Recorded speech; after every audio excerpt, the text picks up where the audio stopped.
Please join me in prayer.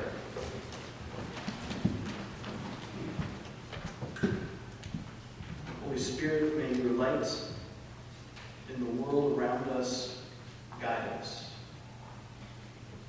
so that as we seek to find our way home, if we must go by a surprising road, we will know what road we need to walk. Amen.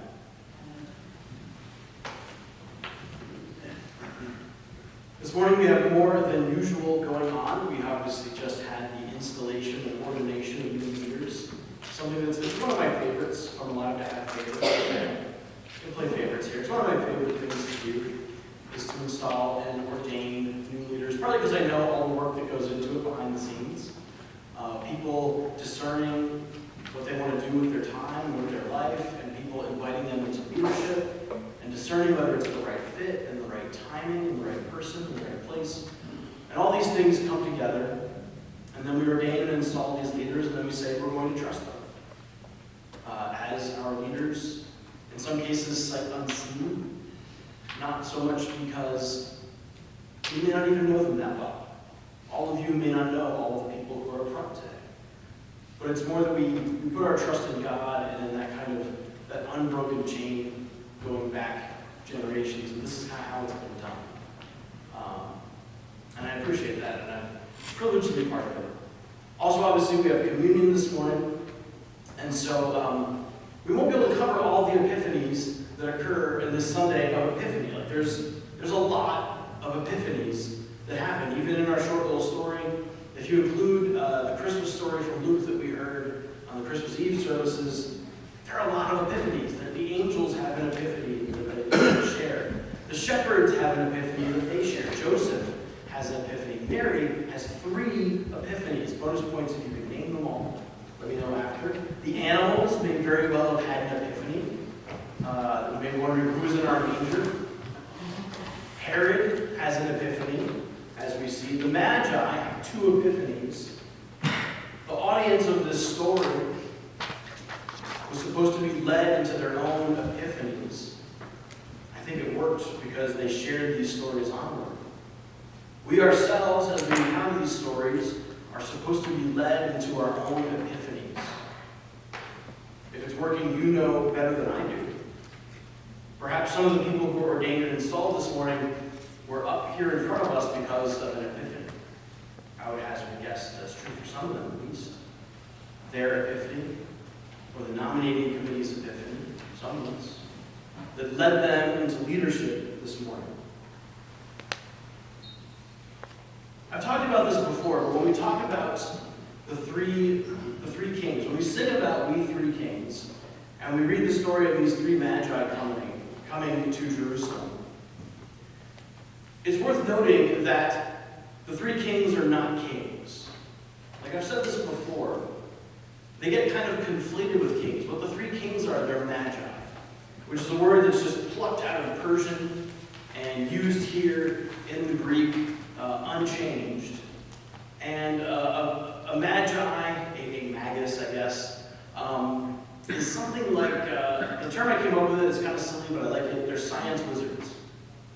They are astronomers and astrologers, and they know something about magic, and they know something about history and alchemy and all those sorts of things. And so the word magi refers to this kind of science wizard. In this case, they're people who are watching the stars, astronomers, astrologers. And they travel all the way from Persia to Jerusalem. Today, if you walked from the ruins of Persepolis to Bethlehem, it would take 444 hours. So you can do, according to Google Maps. So I was curious. What if I walked from Persepolis to Bethlehem? I was like, oh, only 444 hours. I thought it would be more, actually. But it's a long trip, a couple thousand kilometers. So they've come all this way to meet this person born king of the Jews. They've kind of had their epiphany, but they're magi. The reason we refer to them as kings is because of the first reading from Isaiah. And it's a theme that echoes in other places in the scripture, but we tend to look at this passage from Isaiah, and these are together for a reason, of course. And the passage in Isaiah talks about how when God's reign comes into the world, when God's king is king, and we say that King Jesus, even in our song, call him King Jesus. When God's reign begins on earth, all the kings from all the lands around are going to come to Jerusalem. And they're going to offer gifts and fealty to this new king. They're not going to come as equals, being like, welcome to the League of Nations. They're going to come as supplicants. They're going to come and they're going to acknowledge God's authority through God's king. They're going to come there to Jerusalem to learn a new way of life. It's like a reverse Exodus. You remember the Exodus, it's like a reverse Exodus, where people are returning home rather than leaving a place, or reverse exile. All the peoples of the world are scattered and disjointed and alienated from one another. But when God's king reigns, they all turn and they come back.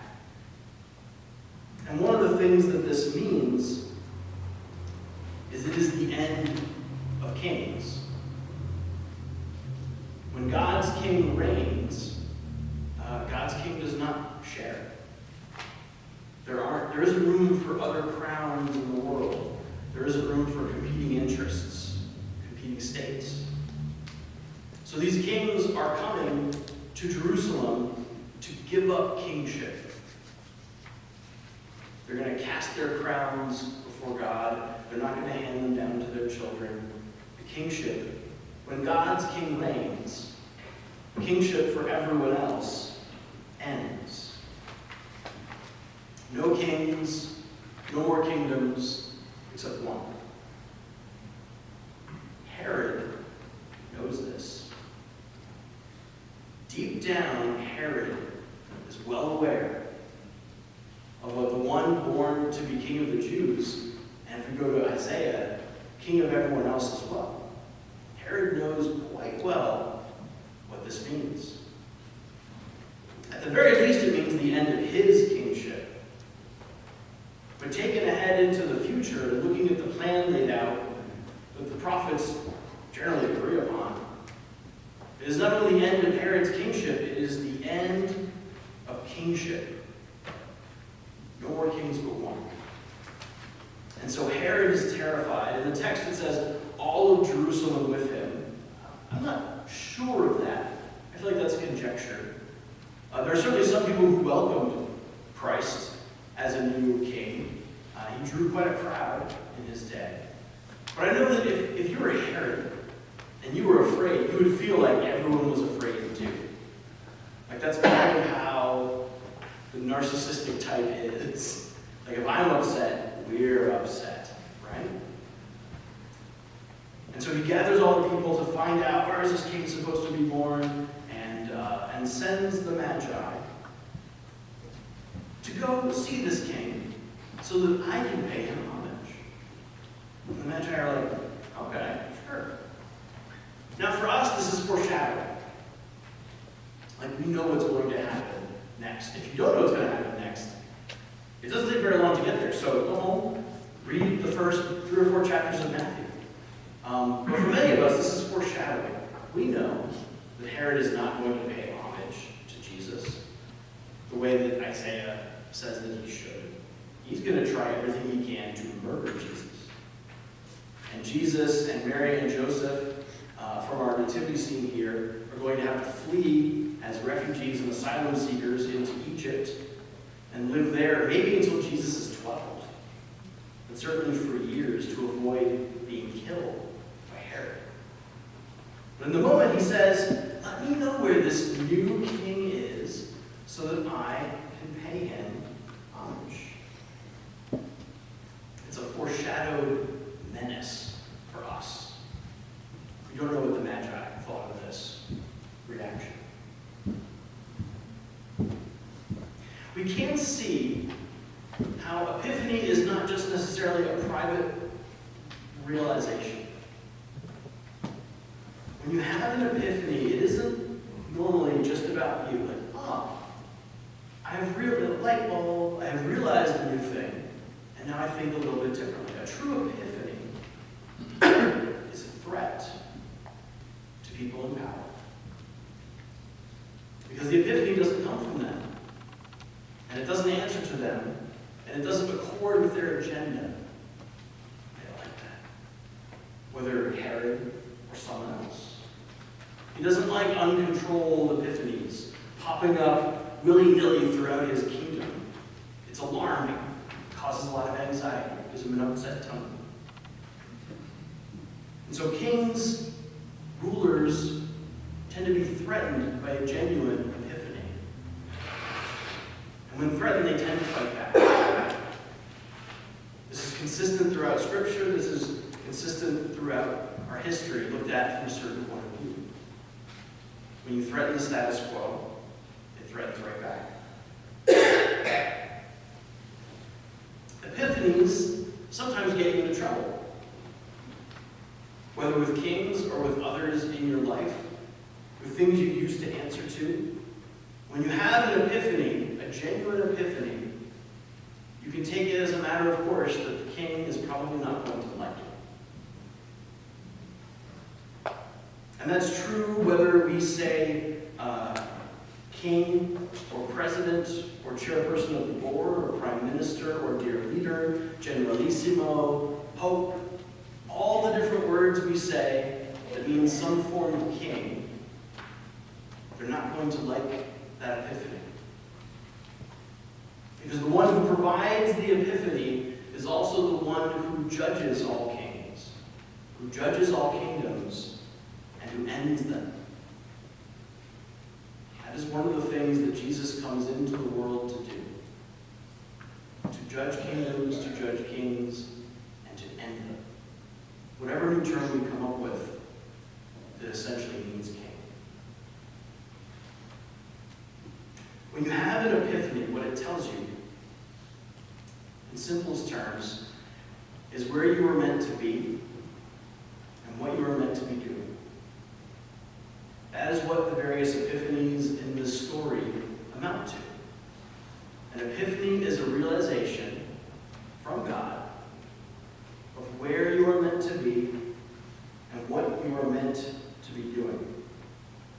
Whether that is have the child, marry the girl, rejoice in the fields, share the good news, give lavish gifts, go home another way, flee to safety. Ponder these things in your heart. Cross the known world, honor an indigent family. All of these things are epiphanies that occur in the text that we read this morning, the text we experienced the previous Sundays. And the powers that be are not going to like that at all. In this case, this includes outer authorities. This also includes inner authorities. We have outer kings, people who feel like we should answer to them. We also have inner kings, things inside of us that we think we should answer to that aren't God. We have our own agenda. We have the things we've been told throughout our life. Like there are plenty of people in life who are more than happy to tell you where you're supposed to be and what you're supposed to do. Has anyone experienced this before? Someone telling you where you're supposed to be and what you're supposed to do? Me too. There is a long line of people who are more than willing to let you know where you're supposed to be and what you're supposed to be doing. And inside of us, there is a list of inner voices, inner powers, that do the same. That tell us where we are supposed to be and what we are supposed to do. And that leads us to an excellent way to test and to know whether your epiphany is a genuine one or not. Because like the people in this story, and the ones who came after, when you have had a genuine epiphany about where you are meant to be and what you are meant to do, you don't care what the king thinks anymore. Because you have a new king. Amen.